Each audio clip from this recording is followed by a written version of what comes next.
मेरा सवाल है कि जो औरतें हैं वो कब्रिस्तान में जा सकती है? जो औरतें हैं हाँ? वो कब्रिस्तान में जा सकती है दुआ करने के लिए? बिल्कुल जा सकती हैं, किसने रोका है? मगर वो जो गैर अहमदी होते हैं वो कहते हैं वो हराम है। वो उनसे पूछो, हराम उन्होंने बनाया, मैं तो नहीं बनाया। मैं तो कहता हूँ जा सकती हैं लेकिन जनाजे के वक्त नहीं जाना चाहिए।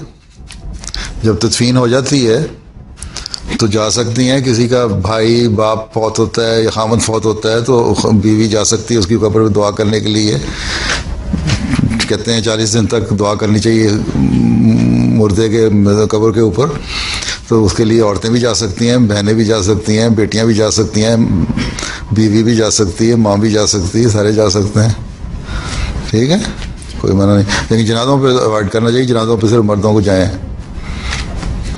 लेकिन अगर वो मजबूरी हो, कोई बाहर से गया और जनाजे की तदफीन हो रही है और देखा नहीं यहाँ से कोई फौत हो गया पाकिस्तान में और लंदन से उसका कोई रिश्तेदार अजीज़ है, औरतें हैं करीबी, वो वक्त पे पहुँची हैं जब तदफीन होने लगी है तो उस वक्त कब्रिस्तान में तदफीन के वक्त भी पहुँच जाती हैं। वैसी सख्ती नहीं है लेकिन अमूमन अवॉइड होना चाहिए, मना किया है इससे कि ना औरतें जाएँ कब्रिस्तान में।